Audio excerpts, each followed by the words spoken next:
Welcome to Spaces Organized and Styled, the podcast. My name is Caitlin Atkins, and I am an organization expert and life coach. I am the professional organizer to help you get those goals achieved and work through any life challenges that come up along the way. If you're wanting to declutter your home, your office, your schedule, or your life, then you have found the right place for you. In this podcast, I will share with you the tips, the tricks, and the processes to help you get organized, stay organized, and share some life wisdom along the way. Now let's get started. I don't know if I can contain my excitement for this topic that we're going to discuss today, and it is all things clothes. I do still have my notes off to the side, and I don't want to forget anything because I have a lot of stuff that I want to share about clothes and decluttering, organizing clothes. So I don't want to forget anything. If I'm looking off to the side, that is why. For the sake of the length of this podcast, I am only going to be discussing your clothes. I won't really be touching on partners' clothes or children's clothes. Those things I can maybe do in another episode. But for this week, I am just discussing your clothes, how to get them organized, how to declutter, how to purge them, and how to really pare down some of the clothes that you may have. Very common that I go into homes and I see an excess amount of clothing. And what I mean by that is people, homes have a lot of closet space. Some homes. They have a coat closet. They have the one in the bedroom. I often find that my clients have seasonal items as well. So I want to talk about how do we get all of the clothes organized and decluttered. Okay, so the first thing that I want to do, that's right. Before I do any organizing for a client, I go in there to do a session and we are working specifically in the closet spaces. First thing you have to do, all the clothes have to be washed. I don't want to go back through and do another session because you forgot that a load was in the dryer, that another one had to be done that was in the hamper. None of that. All of the clothes have to be washed. And this is because you want to be able to clearly see everything that you have. And I have had a couple clients say to me, well, if it's in the wash, then I know I like it. Not true. That could be like a load of, laundry that you needed to have gotten done months and months and months ago. It's still buried at the bottom of your hamper, bottom of a laundry basket. Get that stuff cleaned and get it ready before you start organizing. Second thing that you're going to do, go around the house and do a full sweep and get everything. If you think that you still have something at the dry cleaners, pick it up. If you think that you have something in your basement or a storage unit, another place that you store things, any seasonal items in particularly, get those items out. Anything that was in your drawers, anything that's hanging in your closet, everything needs to be all together when you are doing an organizing and purging session for your clothes. Do not piecemeal this. And for the sake of this, you could probably, depending upon how much you have for clothing versus shoes, you could probably do those in two separate sessions if you have a lot. But what I recommend and I require is that you take everything out and you put it all in one location, and they're clearly able to see every single article of clothing that you have. Oftentimes, you don't realize how much you have. If it's in a coat closet and then you have jackets and coats in your master in the closet there, you just don't really fully understand the quantity of all the items that you have. If you're moving, you do, because you'll have to either get a moving company to come in there and pack it up, or you're going to be packing it up, and then you'll realize just how much you have. Okay, so those are the two first things that you have to do before you even consider going through your closet and decluttering and organizing. Okay, so I talked about that. Lay it all out on the floor, put it on your bed if you feel more comfortable. Either way, place is fine. This is where I want to say it will get worse before it gets better. So don't freak out because your room has just become totally chaos. I have had a couple clients where we will do a purge session that will take days. It takes a couple days. So I will say that, just kind of power through it. It may be a little bit stressful to be going to sleep, and obviously you want to make it sure that it's, protected, like fire safe and such, so that you're thinking about those things that, safety wise, you don't have any tripping hazards. But just know that if you do have a lot of clothes, it may take a couple days. Try to get those in blocks of time. Really make sure that you're having a nice, full, healthy breakfast in the morning so you have the energy to sustain these days, because they can be kind of long. Okay, so those are all the things to consider before you start organizing and decluttering your clothes. The second thing, if the items, so as you're going through and you're selecting the items that you want to keep, what I will say with my clients that I do with them, and I feel like I touched upon this at another point, is physically holding the items. My clients almost always are not allowed to hold items because we as humans have an emotional connection with things that we touch. So if you were to touch something, you're going to feel like those emotions in that item again, and you're more likely to keep it than if you were not to touch them. So typically what I do, and this is great when you hire a professional organizer like myself, is that the client sits down and it's no longer a drudgery process of sifting through all the clothes and holding everything up and does this fit and does it not. No, the client sits down. I'm the one who's holding up every article of clothing and saying keep, donate, sell, etc. So that's one thing to do is if you're able to. I have clients who they'll outsource this to a friend. The friend will come over and help them declutter some of their clothing. So if you aren't able to hire a professional organizer to do this part with you, ask a friend to come over. It's kind of fun to have a girlfriend come over and you're going through all your clothes and deciding like, oh my gosh, is this out of fashion? Sorry, there we go. My what is this called? Brightness on my computer just keeps going out oddly. So think about it like that too. Are you able to have somebody come over and help you go through those clothes, and who's able to touch the items that you really shouldn't be touching. You shouldn't be holding anything as you're going through and decluttering the clothes, because you will get attached to them again and you're more likely to keep them. Okay, so the next thing is anything that does not fit, has gone out of style. Okay, so particularly does not fit, it's got to go. I'm sorry, I know people are, oh, this is when I am X size again. This is when I lose X amount of pounds. That's fine. I hear you. And here's what I'm going to say. One item, one shirt, one outfit, one dress, whatever that one thing is, just one. If you have to, if you're able to, just get rid of all of them, even better.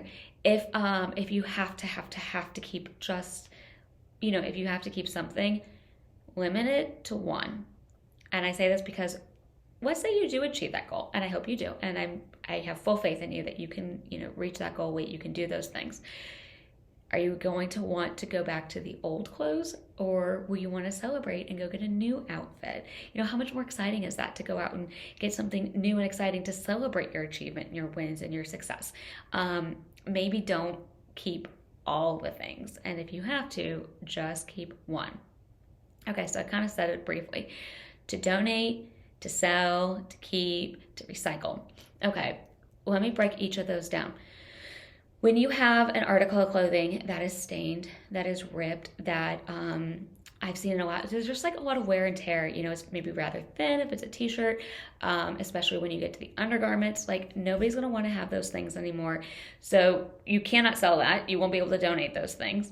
What do? Recycle. You recycle, recycle, recycle.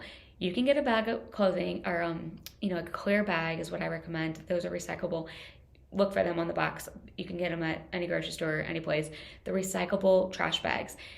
All of the items that are ripped or stained or undergarments that you just won't be able to reuse, one, don't keep them for rags, because you won't need a mountain of rags ever. Put those all into that recycle bag, and you can pretty much drop those off at your local landfill place. They'll have a recycling bin or container for articles of clothing and fabric. That's where those items go. Okay, next component. I find a lot of the time, women in particular, they've bought an expensive dress for an occasion, wedding, or an event, and they want to sell that. That's fine. However, think about it on the opposite. Let's say your partner or spouse had an item that they wanted to sell. Let's say this item was rather large, and this item is taking up a lot of space in your house or garage, and they're saying, but I'm going to sell it. Well, you would feel like okay, when? Like, when is this item going to leave my house? When is this item going to get out of the space? And they maybe are dragging their feet on it. There's no, set exit date. One thing I always tell my clients is you have to have an exit date.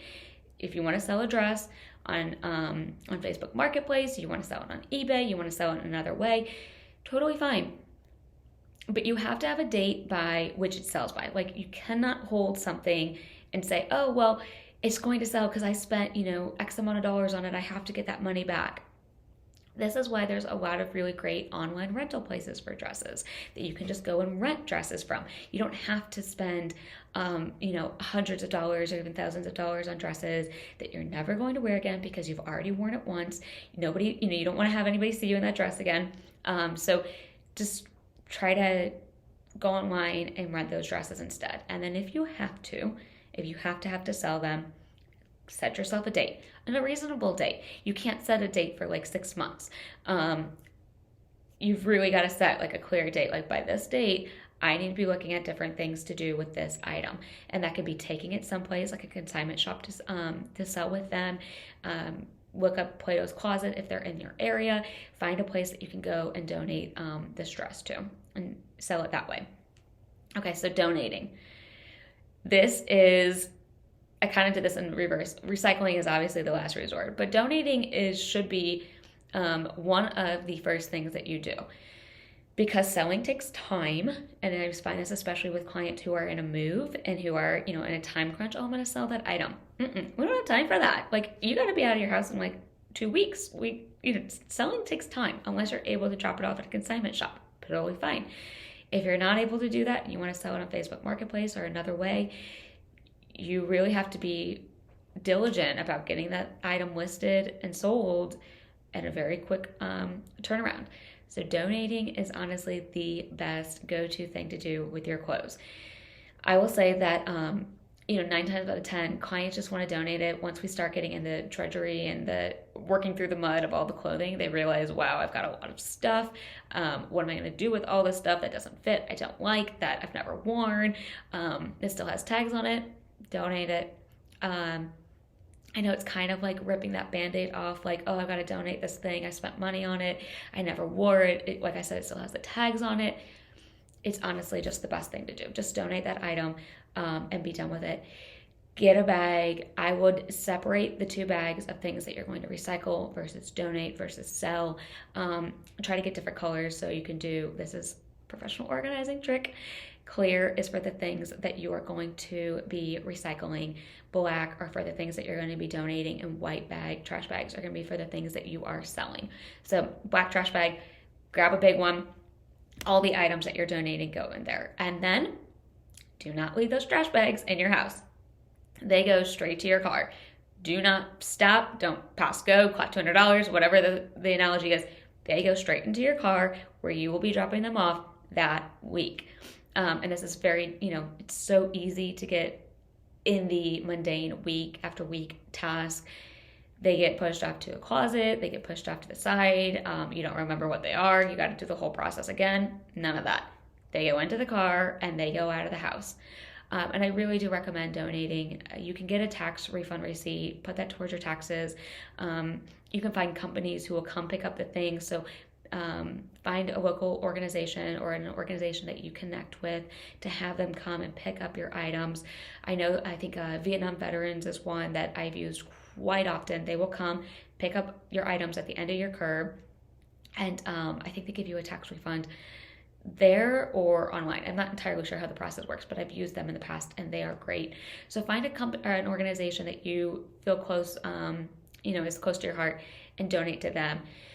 I would also suggest, nobody's really going back into the office right now. We're still in COVID, hybrid, work from home, telework mode. So if you have suits, if you have work clothes, it's going to be very tricky to offload those to a consignment shop. Not a whole lot of places are taking them.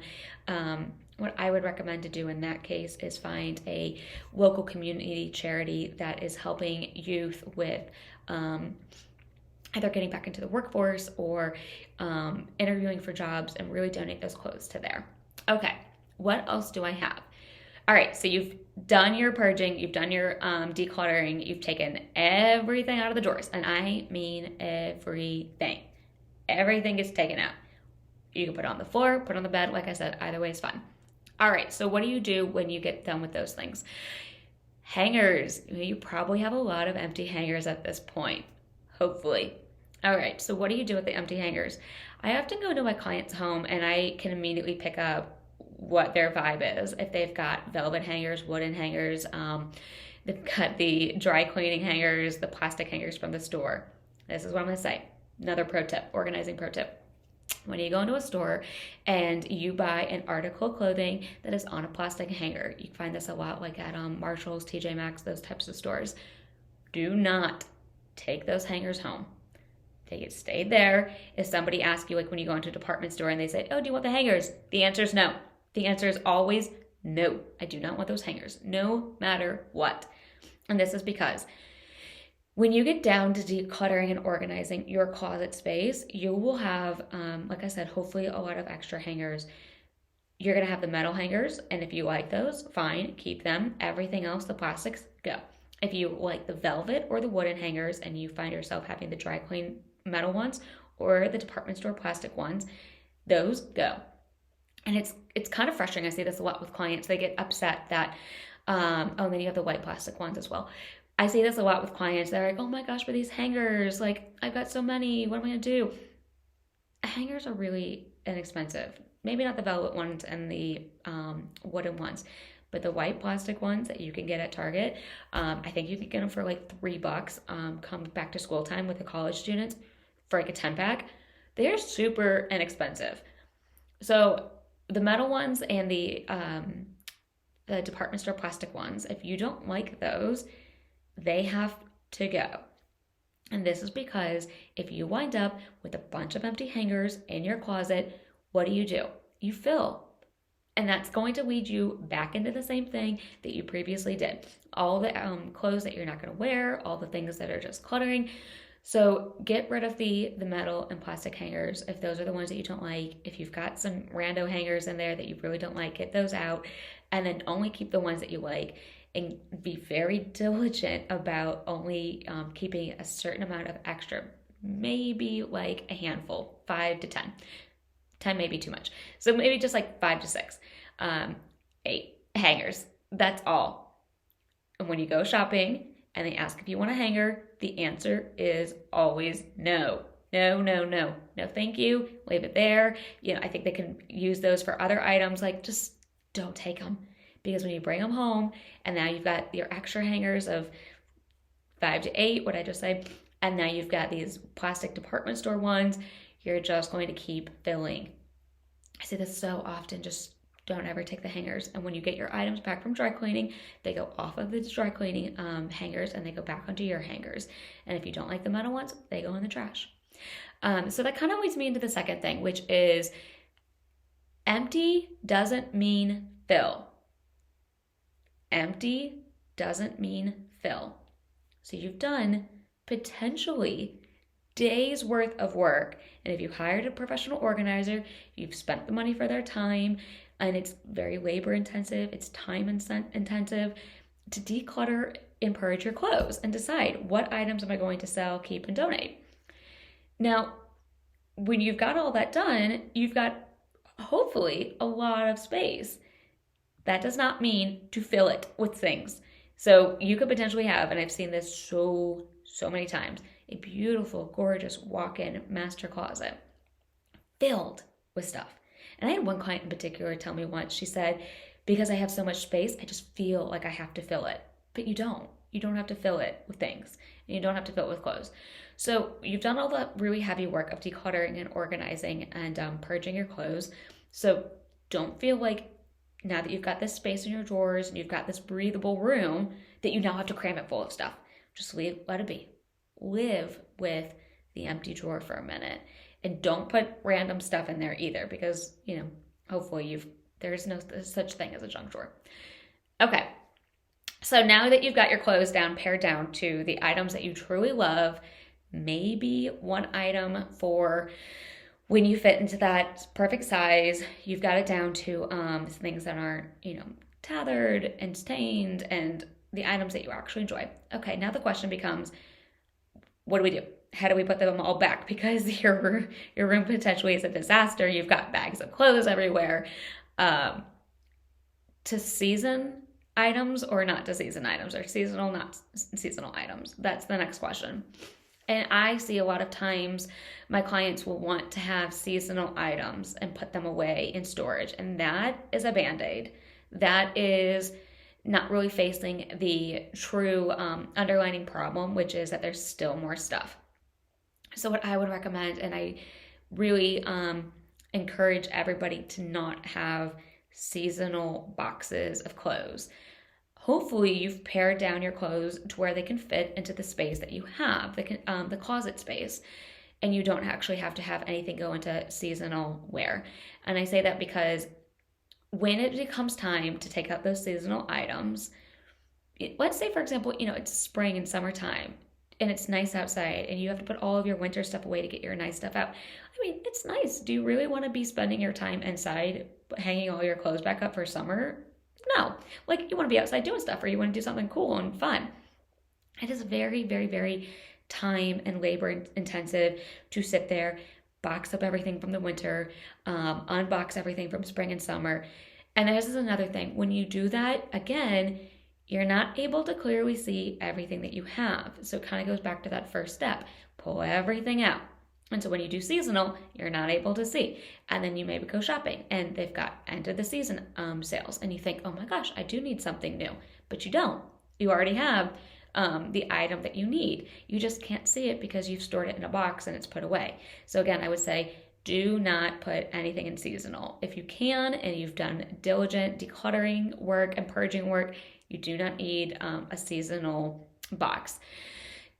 Now, this may, I guess, depending upon your space, like if you're living in a studio apartment in New York, maybe a little bit different, but other than that, no, probably not.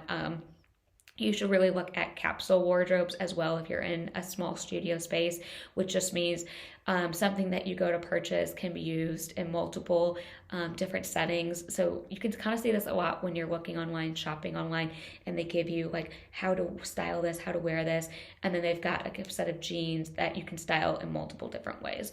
So you really want to make sure that when you are selecting your items and shopping, that you're thinking about how can this item be worn. Can it only be worn one way? Then you probably don't want to select that item. If you're selecting a top, is it something that you can be worn with, dressing up, dressing down? That's going to be kind of more of your capsule wardrobes, all kind of the same color scheme that they can kind of be interchangeable. So if you are in a small space, think about that. Okay, now when you've gotten everything down, you've realized that you don't want to do seasonal items. Now, what do you do with everything else? I would recommend hanging everything. I do recommend this to my clients, and not so much for the undergarment things, but everything else, you really do want to hang it. And again, why? It's because you want to be able to see it. If you have a dresser, you have an armoire, you have a space that you want to fold things, make sure that when you're folding it pocket, so that way you're able to see.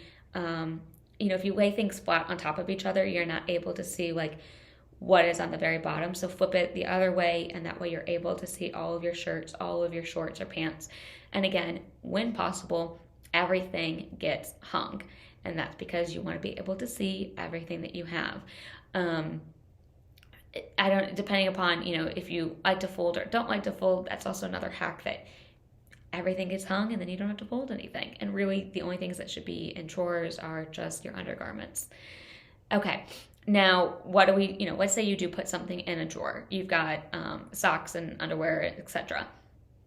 This is where I recommend putting in either drawer dividers in your dresser or armoire, or putting in some type of little container that kind of sits in your drawer. I have seen these oftentimes like at the $5 section of Target. They sometimes have little containers, shallow. They slide in really nicely. I know IKEA has them as well. You can probably find them online. This is going to keep all of your things. Actually, do I have any? I do have one, but it's over there. This is going to keep your things really organized and such, so it's in your drawer. The one thing that you don't want is if you have a drawer of socks or underwear, that it kind of all gets shifted around, especially if you were diligent in decluttering. You've only got down to a smaller section now. Keep your things in a divider. Once your divider gets filled with things, again, it's time to go through and start decluttering some of those things. So this goes back to contain all of your things. Everything can be put into some sort of container, and they don't have to be expensive containers. I'm not saying go out to the container store and get something crazy. I'm just saying, you can go to the dollar store. Actually, I think they probably have some as well, and get some very shallow containers. And those are what you use to hold all of your things that you're going to put in drawers. And then once you get to a point where you've purchased or been gifted or have too many, it's time to go through again and decide what is a necessity and what is something that you're just going to, I would say, recycle. Because if it's in your drawer, it's probably undergarments, and those things just need to be recycled. Okay, so then we touched upon the to sell, donate, or recycle. So yeah, I think that that is a good first stab at cluttering and organizing and purging clothes. Like I said, this is not going to be everybody's clothes in the household. I can do another episode just specifically on partners' clothing and kids' clothing. I will say I've come across this a lot where you may have some very sentimental and emotional clothing items. It could be something that you wore at a wedding once, your kid's wedding. It could be something that you maybe even wore to a funeral. So just really take the time and space to put those items aside and really work through any emotions that come up when you're seeing those things. I've had clients who, they just didn't remember that they had something, or they felt like they should keep something. Oh, I've got to keep that. I wore it to my son's wedding. For what? Your son got married. You have the photos. That's great. He's not going to get married again, and maybe he is, but even if he is, you're not going to wear the same dress, so why do we need to keep it? I also find this a lot with bridesmaids' dresses. Don't keep those things. If you had a really nice bride, maybe that dress could be worn in something else, but you just don't really want to keep that. So those are all of my tips. Those are actually the tips and tricks that I do with my clients in sessions. Be kind, take your time. Don't take too long, and don't procrastinate, and really set aside the time in your calendar and schedule to actually do the work that needs to be done to decluttering and organizing the clothes, because like I said, it could get worse before it gets better. It could be very overwhelming. So really process what's happening emotionally as you're going through those things. If you can, don't touch anything. Have a friend. It's going to make it a little bit easier. Hire a professional organizer to come in and help you. That's everything that I have for the clothes. So I hope you enjoyed it. Good luck. You can do this. Whatever challenge you are facing, it can be done. It can be achieved. And just remember, empty space does not mean fill. So good luck.